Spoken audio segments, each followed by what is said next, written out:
안녕하세요. 부동산 경제론 3주차 첫 번째 시간입니다. 먼저 지난 시간에 했던 거 잠깐 요약하고 지나가도록 하겠습니다.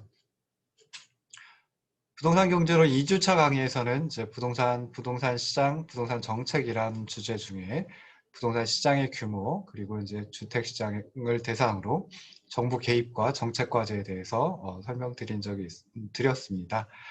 먼저 이제 부동산 시장의 규모를 보면은 그 2018년 말 현재 자산 규모로 보면 토지 자산은 8,223조 원, 건물 자산은 3,215조 원, 그 중에 이제 주거용은 1,609조 원, 비주거용은 1,606조 원이었습니다. 거의 비슷하죠. 그리고 부동산 자산은 토지 자산, 건물 자산을 합치면 일경 1,438조 원으로 비금융자산 총액 일경 5,050조 원의 76%에 달한다라고 하는 걸 이제 살펴봤습니다. 그래서 왜 비금융자산만 가지고 하느냐라고 했을 때 금융자산은 사실 금융자산만큼 금융부채가 존재하기 때문에 이제 둘이 상쇄가 되거든요. 그래서 비금융자산 총액 중에 부동산 자산은 76%에 달한다라고 하는 건 살펴봤습니다. 그리고 나서 이제 국내 총생산하고 비교를 해봤는데요.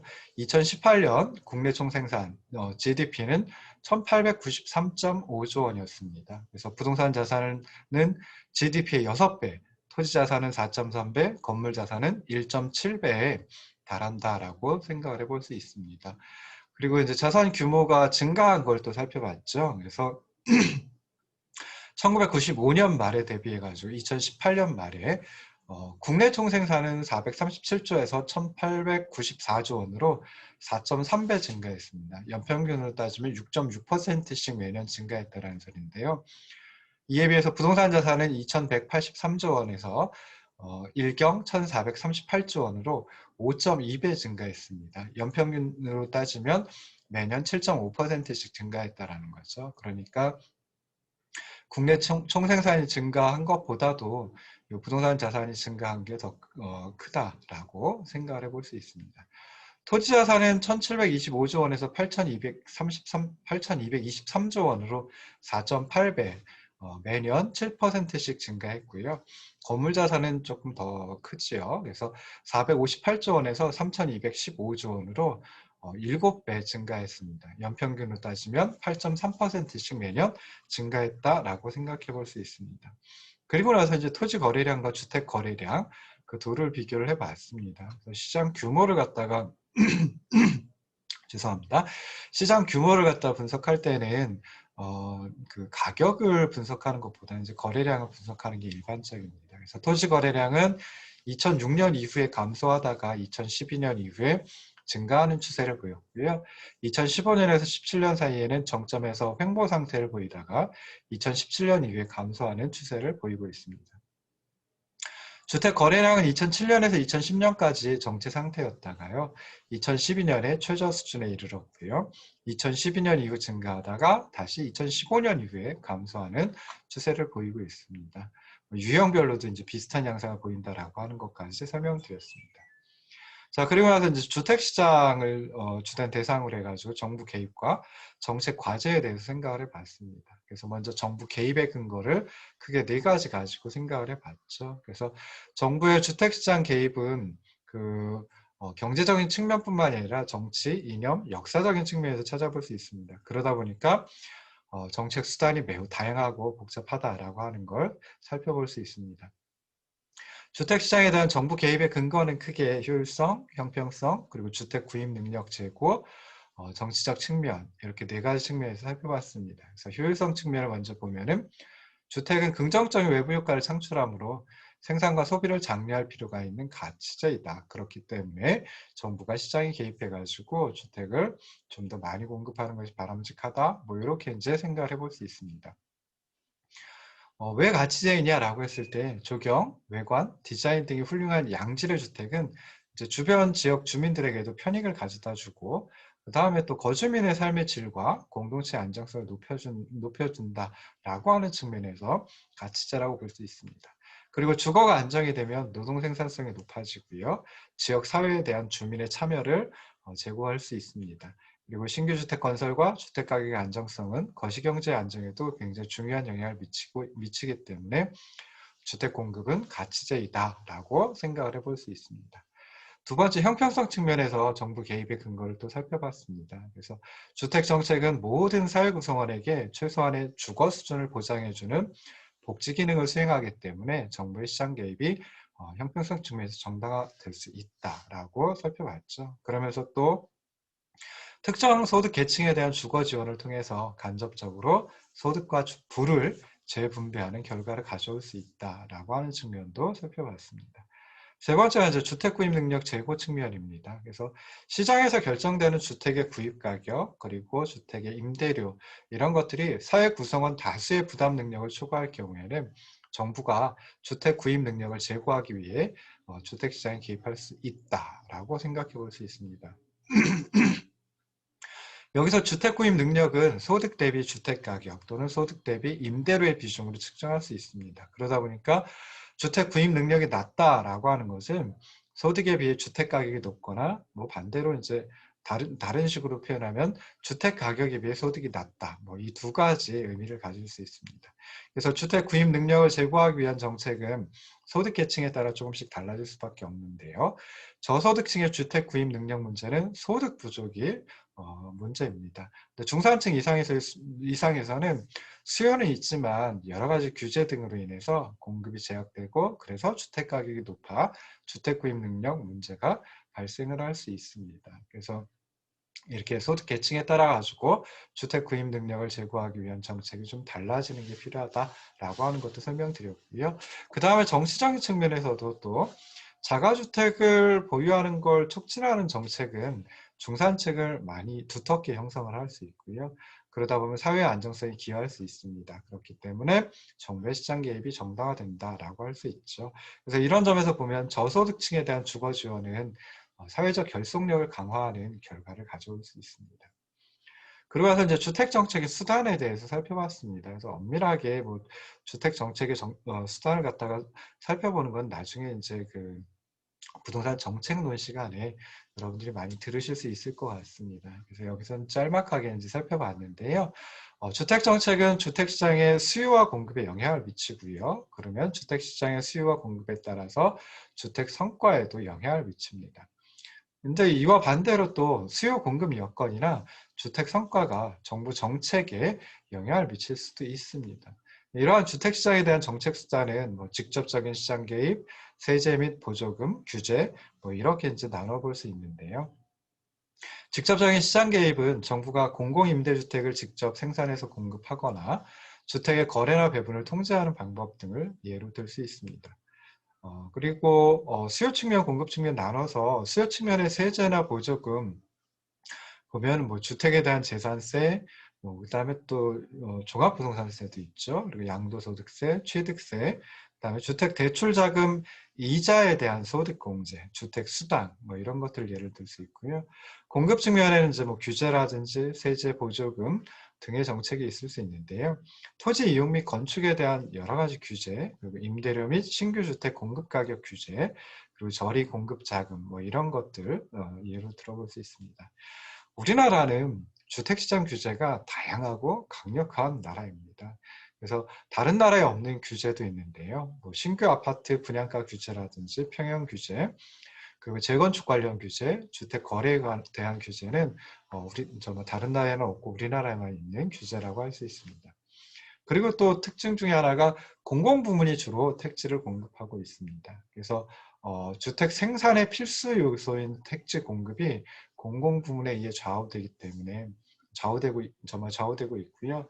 민간 부문의 역할은 소규모 택지 개발에 국한되어 있다라고 하는 점 생각해 볼 수 있습니다. 그리고 세 번째, 이제 우리나라 특유의 세제가 있습니다. 그래서 고가주택에 대한 종합부동산세, 그리고 일가구 다주택 보유에 대한 양도소득세 중과 뭐 이런 것들은 이제 우리나라에 존재하는 좀 고유한 세제이다, 조세 제도이다라고 생각해 볼 수 있습니다. 그래서 이제 교재로 삼고 있는 부동산 경제학 저자들은 우리나라의 주택 정책의 과제를 갖다가 크게 네 가지로 제시를 했습니다. 그래서 첫 번째, 정부 개입 범위의 적정화와 민간과의 역할 재정립이라고 하는 걸 제시를 했습니다. 그래서 우리나라의 주택 정책은 집값 안정에 초점을 맞추고 있습니다. 그러다 보니까 주택 가격 동향에 따라 가지고 부양책과 억제책을 반복적으로 수행을 해왔습니다. 그래서 이렇게 해가지고 주택 가격을 안정시킨다라고 하면 국민들의 평균적인 주거 수준을 제고시키고 그다음에 사회적 약자의 주거 환경을 지원할 수 있다. 뭐 그런 점에서 이제 정책 목표 달성에 도움을 주긴 합니다. 그렇긴 하지만 정부가 가격 자체를 통제한다라고 하는 것은 상당히 어렵고요. 지나친 시장 개입은 시장의 정상적인 작동을 오히려 저해할 수 있다라고 하는 점을 들었습니다. 두 번째, 우리나라 주택 정책의 과제로 수요 증가에 대응하는 탄력적인 공급 기반 구축이라고 하는 점을 제시했습니다. 요즘에 1, 2인 가구가 증가하고 그러다 보니까 전체 가구 수가 증가하는 현상이 나타나고요. 소득 증가에 따라서 그 주택 규모를 늘리려는 수요와 함께 기존의 노후주택을 대체하려고 하는 수요, 뭐 이런 것들을 감안하면 좀 주택의 다양화 그리고 지속적인 공급 확대가 필요하다라고 생각해 볼 수 있습니다. 그래서 다양한 주택의 공급을 촉진하기 위해서는 주택 공급에 관한 과도한 규제들을 좀 완화해서 탄력적인 공급 기반을 구축할 필요가 있다라고 저자들은 제시를 했습니다. 그래서 왜 규제를 완화하면 공급 기반이 탄력적이 되는지, 그러니까 공급이 탄력적이 되는지 그것은 이제 나중에 또 한번 살펴보도록 하겠습니다. 우리나라의 주택 정책의 과제를 세 번째, 주택금융 확대와 주택시장의 안정성 확보라는 측면에서 또 제시하였습니다. 그래서 주택금융을 확대하면 가계의 주택 구입 능력이 확대되는 결과를 가져오겠죠. 그렇긴 하지만 그 정도는 주택금융 확대에 따른 수요 증가에 대응해서 공급이 얼마나 신축적으로 증가하는가에 달려 있습니다. 그래서 주택 공급이 만약 비탄력적이다라고 하면 주택금융이 확대될 때 주택 건설은 크게 늘지 않고 오히려 주택 가격만 크게 오를 수 있는 그런 문제점을 노정할 수 있고요. 주택 금융에 대한 위험 관리가 제대로 이루어지지 못한다라고 하면 주택 부문뿐만 아니라 즉 주택 시장뿐만 아니라 우리나라 전반적인 금융 시스템 그리고 거시경제 안정성에도 문제를 야기할 수 있습니다. 그래서 뭐 이 예는 그 2008년 미국발 주택 금융 위기를 가지고도 이제 생각을 해볼 수 있죠. 그다음에 네 번째, 우리나라 주택 정책의 과제로 정책 전환의 실행을 제시를 했습니다. 우리나라의 주택 정책은 주택 시장과 경제 여건의 변화에 따라 정책의 방향을 전환시키는 것이 아니라 지나치게 정치 논리에 의해 좌우되어 왔다라고 이제 말하면서요. 주택 정책의 방향 전환을 실행하기 위해서는 정부가 좀 일관성 있고 분명한 논리를 바탕으로 정치 집단, 이해관계자 그리고 일반 국민들을 설득해야 한다라고 하는 점을 제안을 했습니다. 그래서 이렇게 해가지고 지난 시간에 했던 거 뭐 조금 짧게 요약을 해봤고요. 자, 이번 시간에는 이제 경제 원리와 부동산 시장 분석이라고 하는 커다란 두 번째 주제를 가지고 생각을 해보도록 하겠습니다. 그래서 이번 주차에서는 3주차에서는 수요 공급 무형에 대해서 이제 주로 다뤄보도록 하겠습니다. 마찬가지로 그 화면 공유를 통해서 두 번째 강의안 가지고 진행을 하겠습니다. 그래서 강의안 15쪽서부터 두 번째 강의안이 시작이 됩니다. 그래서 이 두 번째 주제인 경제 원리와 부동산 시장 분석에서는 먼저 이제 기본적인 경제 이론의 틀을 설명하고요. 그리고 그 틀이 부동산 부문의 분석에 활용되는 몇 가지 사례를 소개할 예정입니다. 그래서 이제 시장 균형의 그러니까 수요 공급 모형을 통해서 시장 균형의 결정 과정을 살펴보고요. 그다음에 이런 시장 균형이 어떻게 변화하는지 변동하는지를 살펴보고 셋째, 시장 가격의 변동이 경제적 후생에 미치는 효과를 살펴보고 넷째, 시장 경제의 성과를 자원 배분의 효율성 그리고 소득 분배 형평성이라고 하는 관점에서 평가를 해보고요. 마지막으로 이제 시장 실패 그리고 정부 개입의 필요성, 정부 실패에 대해서 설명하도록 하겠습니다. 제일 처음에 나오는 것이 이제 수요 공급 모형입니다. 수요 공급 모형은 여러분들이 1학년 경제학 원론 시간이나 경제학 입문 시간에 많이 배우셨을 테고요. 그다음에 뭐 고등학교에서도 경제 시간에 많이 들어보셨을 겁니다. 그래서 수요 공급 모형은 경제의 가장 기본적인 분석 틀이다. 라고 생각을 해볼 수 있습니다. 그래서 경쟁 시장에서 소비자들과 생산자들의 상호작용에 의해서 균형 가격과 균형 거래량, 즉 균형 상태가 결정이 되고요. 그다음에 여러 가지 요인들에 의해서 시장 균형, 균형 상태가 변화한다라고 하는 걸 보여주는, 설명해주는 아주 중요한 분석 도구이다라고 생각을 해볼 수 있습니다. 근데 이 수요 공급 모형에서 가정하는, 전제하는 시장은 경쟁 시장 또는 완전 경쟁 시장입니다. 그래서 완전 경쟁 시장은 다음과 같은 네 가지 조건이 충족되는, 그래서 이상적인 시장이라고 생각을 해볼 수 있습니다. 그래서 네 가지 조건. 첫째, 거래 대상물인 재와 서비스가 동질적이어야 된다라고 하는 겁니다. 그래서 호모지니어티라고 동질성이라고 이제 표현을 하는데요. 사실 좀 이 부분은 설명을 드리기가 조금 어려운 점이 있긴 합니다. 어디까지가 동질적이고 어디까지가 이질적이냐라고 했을 때 실제로는 그 분석하는 연구자가 먼저 설정을 하고 그 시장의 범위를 설정을 하고, 그러니까 거래 대상물인 재와 서비스가 이 정도면 동질적이다라고 하는 그런 어떤 시장의 범위를 설정하고 분석에 들어가는 경우가 많거든요.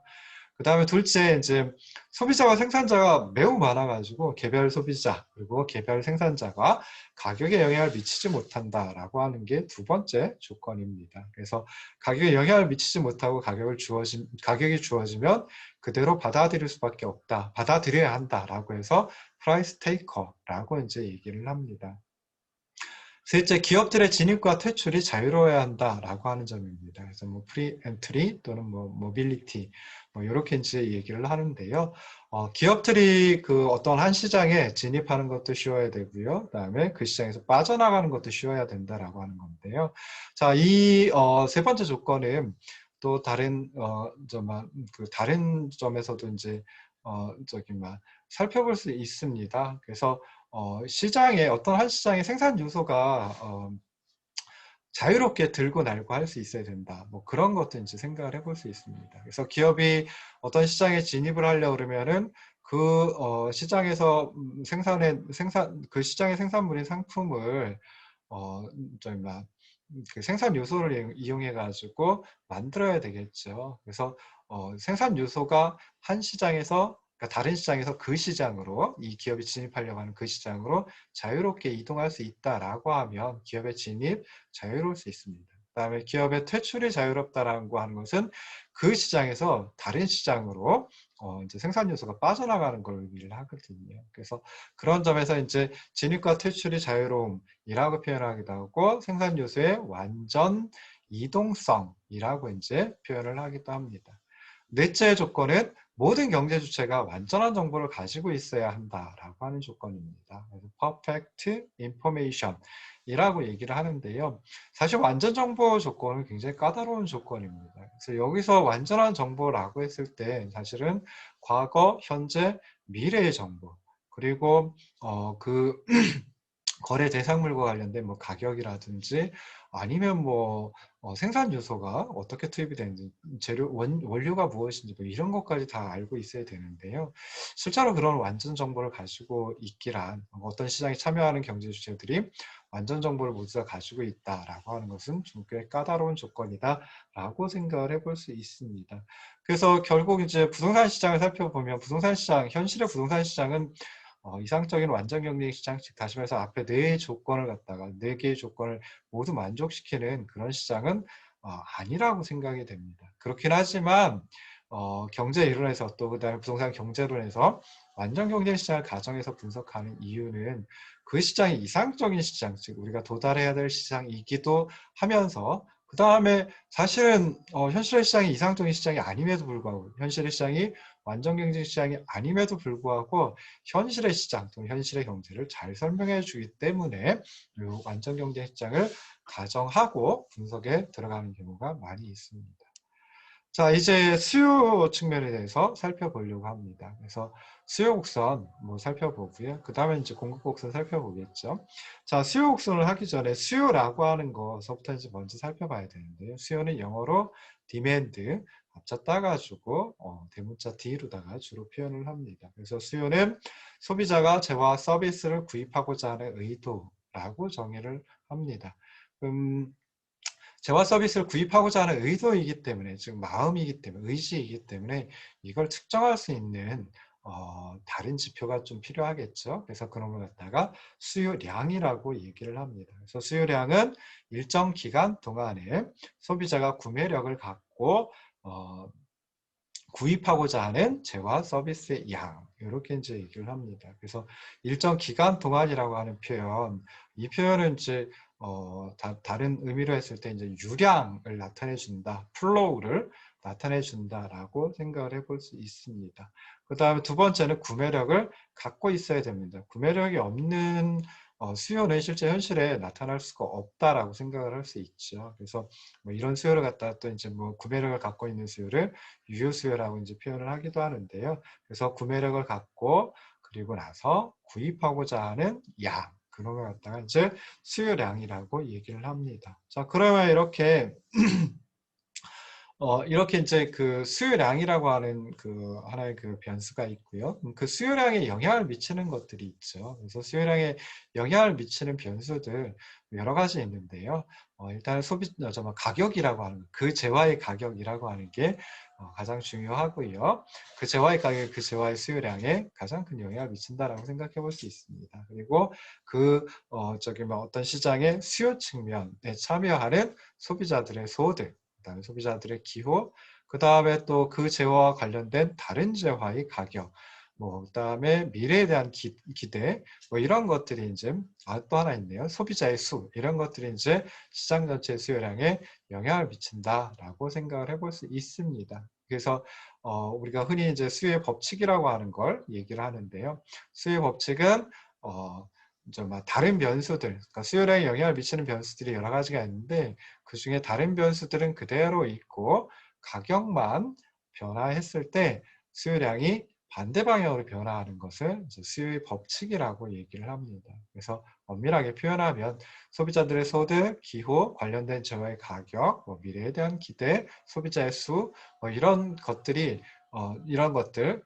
재화의 그 시장에서 거래되는 재화의 가격 이외의 모든 변수들이 주어져 있을 때, 그대로 있을 때 어떤 재화의 가격이 하락하면 소비자들의 수요량이 증가하고 재화의 가격이 상승하면 수요량이 감소하는 관계를 수요의 법칙이라고 얘기를 합니다.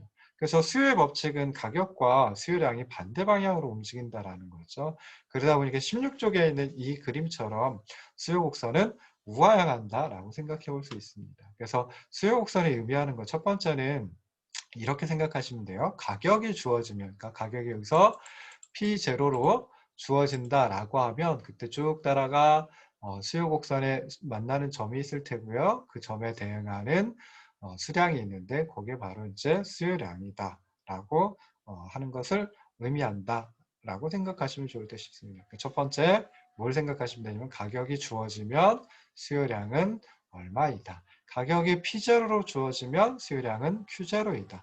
가격이 P1으로 주어지면 수요량은 Q1이다. 이렇게 이제 해석을 하시면 되고요. 두 번째 수요곡선을 보시는 거 어떻게 읽으셔야 되냐면 가격이 P0에서 P1으로 하락하면 그때 수요량은 Q0에서 Q1으로 증가한다. 가격이 하락하면 수요량이 증가한다. 라고 하는 거, 요걸 이제 생각을 하시면 좋을 듯 싶습니다. 자, 그러다 보니까 가격이 하락하면 가격이 P0일 때 수요량은 Q0니까 요점으로다가 이제 표시를 할 수가 있겠죠. 그리고 수요곡선상의 요점으로요.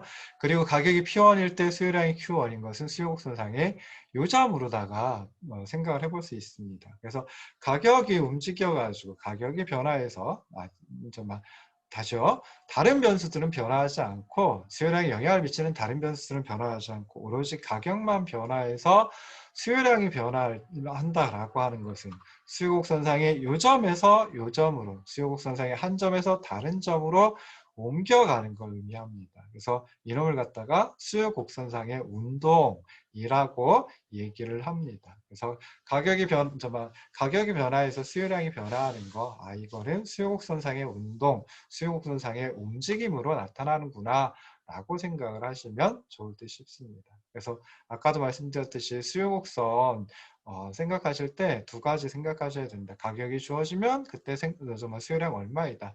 또 하나는 가격이 여기서는 하락하면 수요량은 증가한다라고 하는 걸 나타내 주는 게, 즉 수요의 법칙을 나타내 주는 게 또 수요 곡선이구나라고 생각을 하시면 좋을 듯 싶습니다.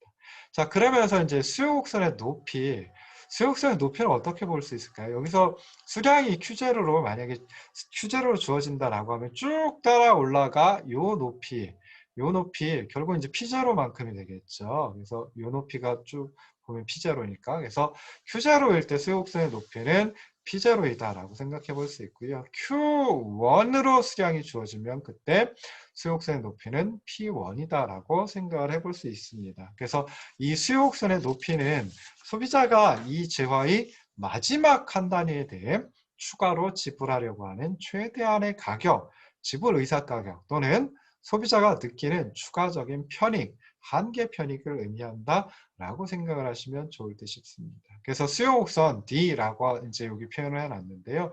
종종 보면 그 옆에다 괄호해 놓고 그다음에 equal 그리고 MB라고 써 있는 경우가 많이 있습니다. MB는 marginal benefit, 한계 편익, 앞자를 따가지고 이제 MB라고 이제 주로 표현하거든요. 그래서 수요 곡선이 바로 한계 편익 곡선이다. 수요 곡선 D가 한계 편익 곡선 MB이다. 뭐 이렇게 이제 얘기를 하시는 분들도 있습니다. 그래서 좀 전에 수요 곡선을 읽으실 때 첫 번째 방법은 어떤 거였냐면요. 가격이 주어지면 그때 수요량이 얼마이다.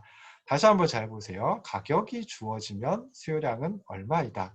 가격이 P0로 주어지면 수요량은 Q0이다. 가격이 P1으로 주어지면 수요량은 Q1이다. 이렇게 해석하는 방법이 하나가 있고요.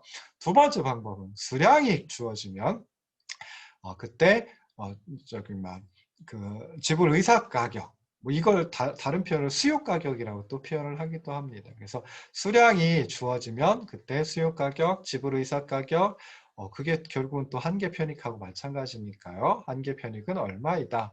이렇게 이제 해석하는 방법이 있습니다. 그래서 수량이 Q0로 주어지면 그 마지막 한 단위에 대해서 추가적으로 얻는 편익, 한계 편익이 한계 편익, 그게 그만큼 이제 지불할 의사가 있는 것이고요. 그러다 보니까 그놈을 수요 가격이라고 하는데 그게 바로 P0만큼이다라고 이제 생각을 하시면 좋을 듯 싶습니다. 그래서 이 재화의 구입량이 만약에 Q0이다라고 하면 그 마지막 한 단위에 대해서 추가적으로 지불하려고 하는 지불 금액은 결국은 그 마지막 한 단위에서 얻게 되는 편익이다. 그래서 그게 요 수요 곡선에서 이제 P0만큼이다. 그래서 P0까지는 지불할 용의가 있다. 가격을 지불할 용의가 있다. 그래서 지불 의사 가격 또 수요 가격 뭐 이렇게 이제 표현을 합니다. 구입량이 Q1으로 증가한다라고 하면 그때는 Q1에서 마지막 한 단위 소비했을 때 얻게 되는 추가적인 편익이 바로 요 P1만큼입니다. 그러니까 P1만큼 추가적인 편익을 얻으니까 P1만큼 지불할 의사가 있고 그걸 갖다가 수요 가격이라고 생각을 하시면 좋을 듯 싶습니다.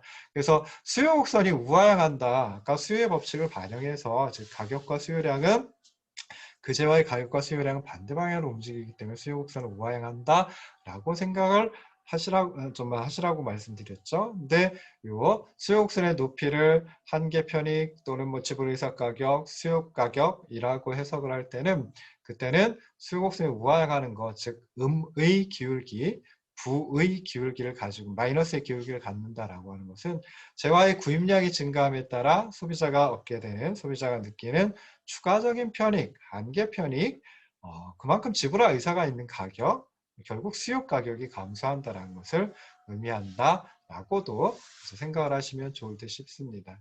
자, 이제 좀 전에 설명하면서 약간 그 혼동이 있으실 수도 있는데요. 수요 곡선을 찾을 때 처음에는 이제 개별 소비자, 한 소비자의 수요 곡선을 찾아내고요. 그 다음 소비자의 수요 곡선 찾아내고 그래가지고 그놈들을 갖다가 즉 개별 소비자들이 수요 곡선을 수평으로 합치면 시장 수요 곡선을 도출을 해낼 수가 있습니다. 그래서 시장 수요 곡선은 개별 수요 곡선의 수평합 이렇게 이제 얘기를 합니다. 그럼 왜 수평으로 합칠까? 수평으로 합치는 이유 그것은 그 시장에 참여하는 모든 소비자들에게 가격이 동일하게 주어지기 때문에 그렇습니다. 그래서 어떤 소비자한테는 가격이 높은 수준으로 주어지고 어떤 소비자한테는 낮은 수준으로 주어지고 그러지 않죠. 그 시장이 완전 경쟁 시장이기 때문에 균형 가격이 정해지면 시장에서 균형 가격이 결정이 되면 그러면은 그 균형 가격 그만큼이 A라는 소비자, B라는 소비자, 뭐 C라는 소비자, 뭐 어떤 소비자든 하여튼간에 동일하게 주어지기 때문에 수평으로 합친다라고 생각을 하시면 좋을 듯 싶습니다.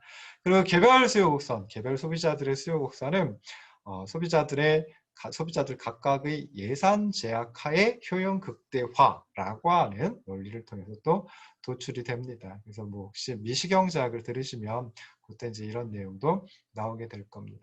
자, 그런데 수요량에 영향을 미치는 변수들이 그냥 그대로 고정되어 있고 가격만 움직였을 때 수요량이 변화하는 거. 그건 이제 수요 곡선상의 한 점에서 다른 점으로 이동하는 이런 그 수요 곡선상의 움직임으로 나타난다라고 말씀을 드렸죠. 그런데 여기서는 수요량에 영향을 미치는 다른 변수들이 만약에 변화한다라고 하면 그때는 수요곡선 자체가 이동을 합니다. 수요곡선 자체가 오른쪽으로 또는 왼쪽으로 이동을 합니다. 그래서 이놈을 갖다가 수요곡선의 이동이라고 얘기를 합니다. 만약에 소비자들의 소득이 증가한다라고 하면 그때는 각각의 가격 수준에서 정말 예전하고 똑같은 가격이라고 했을 때 예전보다 종전보다 재화의 구입량이 증가하기 마련이죠. 그러다 보면 수요곡선이 이렇게 오른쪽으로 이동합니다. 그래서 정말 가격이 P자로일 때 예전에는 Q자로만큼 구입을 했어요. 그런데 이제 소득이 증가한다라고 하면 가격이 똑같이 P자로여도 수요량은 Q1, 그러니까 Q1만큼 구입을 한다라고 생각을 해볼 수 있습니다. 그러다 보면 소득이 증가함에 따라서 수요곡선은 오른쪽으로 이동을 하죠. 그래서 이렇게 수요곡선이 오른쪽으로 이동하는 것을 갖다가 수요의 증가라고 얘기를 하고요. 그 다음에 만약에 소득이 감소하면 어떻게 되겠어요? 그러니까 좀 전에 소득이 증가하면 수요곡선이 D0에서 D1으로 오른쪽으로 이동을 하는데 소득이 감소하면 그때는 수요곡선이 D1에서 D0로 왼쪽으로 이동을 합니다. 좌측으로 이동을 합니다. 이때는 수요의 감소라고 표현을 합니다. 그래서 수요의 증가, 수요의 감소, 뭐 한마디로 수요의 변화라고 생각해 볼 수 있죠. 그래서 수요의 변화는 무엇이냐라고 했을 때 가격 말고 가격 이외의 다른 변수들이 움직여 가지고 수요량이 변화할 때 그때 수요가 변화했다, 수요의 변화이다 라고 얘기를 합니다. 근데 가격 이외의 변수가 변화해 가지고 수요곡선이 오른쪽으로 이동하면 수요량이 증가해서 수요곡선이 오른쪽으로 이동한다라고 하면 그때는 수요의 증가, 가격 이외의 변수가 변화해서 수요량이 감소하면 예전과 동일한 가격 수준에서 수요량이 감소하면 그때는 수요의 감소라고 표현한다라고 생각하시면 좋을 듯 싶습니다. 그래서 수요의 증가는 어떤 형태예요? 수요곡선이 오른쪽 우측으로 이동하는 것, 그리고 수요의 감소는 수요곡선이 왼쪽 좌측으로 이동하는 것을 의미한다라고 생각을 하시면 좋을 듯 싶습니다. 소득 말고도요, 관련된 다른 재화의 가격이 변화하면 어떤 재화의 수요곡선이 이동을 하게 됩니다. 그래서 뭐 예를 들어 가지고 다른 지역의 주택 가격이 상승한다라고 하면은 그러면 분석의 대상이 되는 그 지역의 비슷한 주택에 대한 수요가 증가를 해서 수요곡선이 그 지역의 수요곡선은 우측으로 이동을 하게 됩니다. 그래서 이렇게 관련된 재화의 가격이 상승할 때 한 재화의 수요가 증가하면 두 재화는 대체제이다, 대체관계에 있다 이렇게 이제 표현을 하고요. 관련된 재화의 가격이 상승할 때 한 재화의 수요가 감소하면 그때는 두 재화가 보완제이다 또는 두 재화의 관계가 보완관계이다 라고 이제 표현을 합니다. 그래서 이렇게 해가지고 수요 곡선을 이제 살펴봤는데요. 수요 곡선을 해석하는 두 가지 방식, 이거는 좀 기억을 해두시면은 나중에 굉장히 큰 도움을 받을 수 있습니다. 첫 번째는 가격이 변함에 따라 수요량이 반대 방향으로 변화하는 것, 이게 이제 수요 곡선에 나타내 주는 것이다. 그래서 가격이 주어지면 수요량이 얼마이다. 가격이 주어지면 수요량이 얼마이다. 이렇게 이제 해석하는 방식이 있고요. 두 번째는 수량, 여기서 구입량이 되겠죠. 그래서 구입량이 주어지면 그때 가격이 얼마이다라고 하는 걸 또 나타내 준다. 그래서 우리가 이제 가격 가격이 주어지면 수요량이 얼마이다. 두 번째, 이게 첫 번째 해석 방식이고요. 두 번째 해석 방식은 수량이 주어지면 그때 수요 가격이 얼마이다. 이렇게도 이제 생각을 해볼 수 있습니다. 수요 가격은 그만큼 소비자가 편익을 얻기 때문에, 추가적인 편익을 얻기 때문에 추가적으로 지불할 의사가 있는 금액, 지불 의사 가격을 수요 가격이라고 얘기를 합니다. 그래서 여기까지 하고 잠깐 쉬었다 다시 돌아오도록 하겠습니다.